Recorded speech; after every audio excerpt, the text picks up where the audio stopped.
The applause that greeted Kevin Spacey as he walked onto the set was hesitant, uneven, the kind that came from uncertainty rather than enthusiasm. Some audience members clapped politely, others watched in silence, and a few exchanged glances as if silently asking whether this moment should even be happening. Spacey took his seat carefully, straightening his jacket, his posture controlled, almost formal. His face was composed, but there was a tightness around his eyes that suggested he was bracing himself. Whoopi Goldberg opened the segment with visible caution. Her voice was steady, deliberate, every word chosen with care. She spoke about Spacey's long career, his influence on film and theater, and the complicated nature of public reckoning. She framed the discussion around accountability, consequences, and the question of whether people can return to public life after controversy.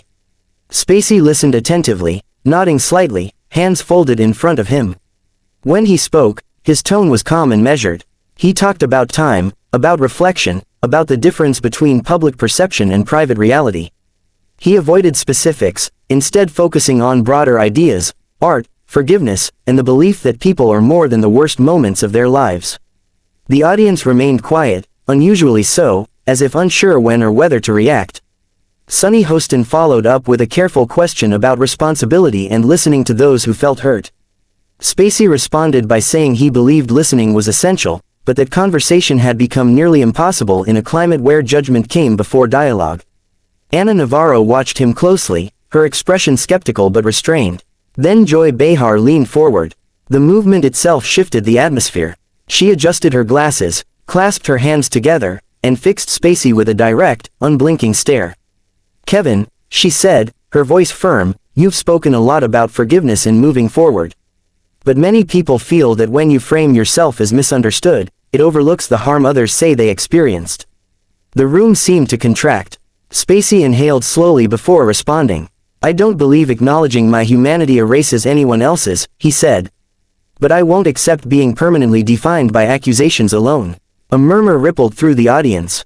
Joy's expression hardened immediately. "They weren't just abstract accusations," she said. "They were serious, and they mattered to a lot of people."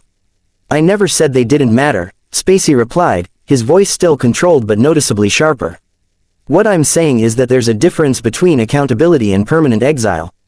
Joy tilted her head slightly.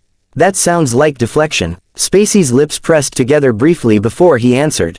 "That sounds like a predetermined verdict." Whoopi raised her hand slightly, a subtle attempt to slow the exchange. "Let's make sure we're staying focused." But Joy wasn't finished. "You're asking the public for empathy," she said, without fully acknowledging why so many people are angry. Spacey leaned back in his chair, his jaw tightening. "And I find it troubling that anger has become a substitute for due process." The audience reacted audibly now, some gasps, some uneasy murmurs. Sunny glanced at Whoopi, sensing the discussion slipping into dangerous territory. Joy crossed her arms. "So this is about your right to be heard." "It's about everyone's right to be heard," Spacey replied. "Including mine." Joy let out a short, humorless laugh. "That's a very convenient framing." Spacey's eyes narrowed slightly. "It's an honest one." The tension thickened, settling over the table like a weight. Cameras cut between faces, Whoopi's concern, Sunny's discomfort, Anna's tight-lipped focus, and Joy's growing irritation. "You keep talking about fairness," Joy said. "But fairness to whom? Because from where a lot of people sit, it sounds like you're more upset about your reputation than about the pain that sparked all of this." Spacey's voice dropped lower. "You're assuming my inner life based on headlines." "I'm responding to what you're saying right now," Joy shot back. "And what you're saying centers you." "That's because I'm the one being asked to explain myself," Spacey replied. "And that's the problem," Joy said sharply. "You're explaining instead of listening." Spacey opened his hands slightly, a restrained gesture of frustration. "I have listened, but listening doesn't require surrendering my right to exist in public space." The audience stirred again, the divide in reaction becoming clearer. Some nodded along, others shook their heads. Joy leaned forward further now, her voice rising just a notch. "No one is saying you don't exist. They're saying actions have consequences. And consequences don't have to mean erasure," Spacey said.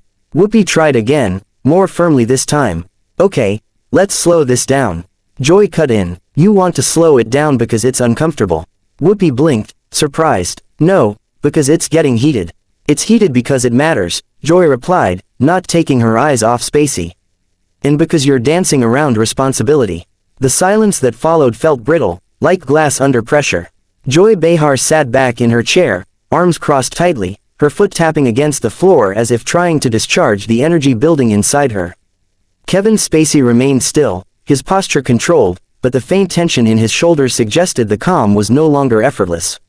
The air between them was charged, heavy with words that had not yet been said. Joy exhaled sharply and shook her head.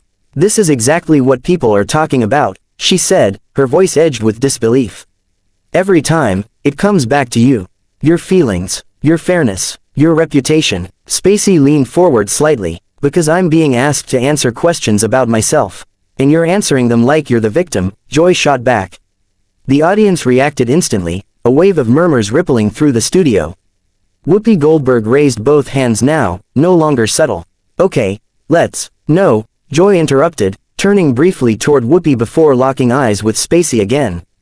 "I'm not letting this get softened."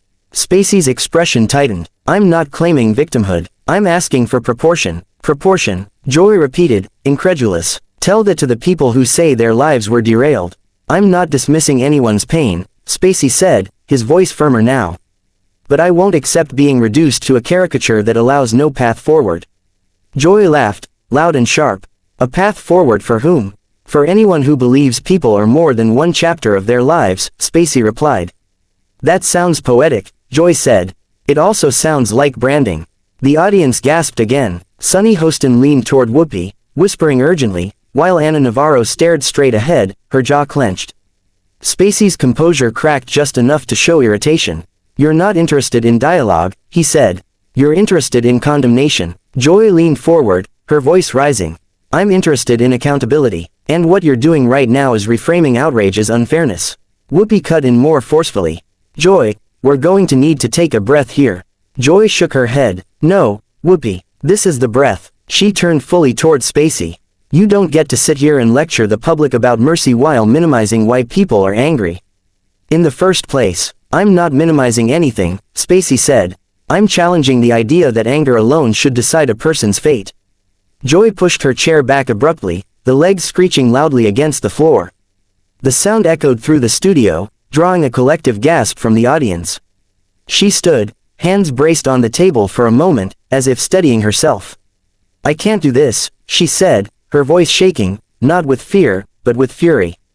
"I am not going to sit at this table and listen to revisionist history dressed up as reflection." Whoopi stood halfway, alarm flashing across her face. "Joy, hold on." "No," Joy snapped, cutting her off.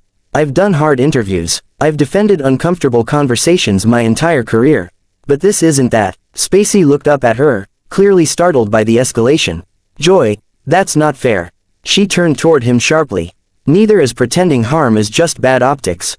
The studio erupted into noise, audience members whispering loudly, some clapping nervously, others frozen in shock. Off camera, producers were visibly scrambling, waving their arms and speaking urgently into headsets, clearly signaling for a commercial break. Joy grabbed the stack of papers in front of her, her hands trembling now. "This conversation is going nowhere," she said. "And I'm not going to be part of laundering anyone's image." Spacey rose slightly from his seat, then stopped himself, sitting back down. "That's not what I'm doing," he said, quieter now. "I came here to talk." "You came here to justify," Joy shot back. Whoopi stepped fully to her feet. "Okay, we're going to take a break." Joy turned toward her, eyes blazing. "I'm not coming back after the break." The words landed like a thunderclap. The audience fell into stunned silence, followed by scattered gasps and a few bursts of applause that felt more like reflex than support. Sunny's mouth fell open. Anna covered her face briefly with one hand.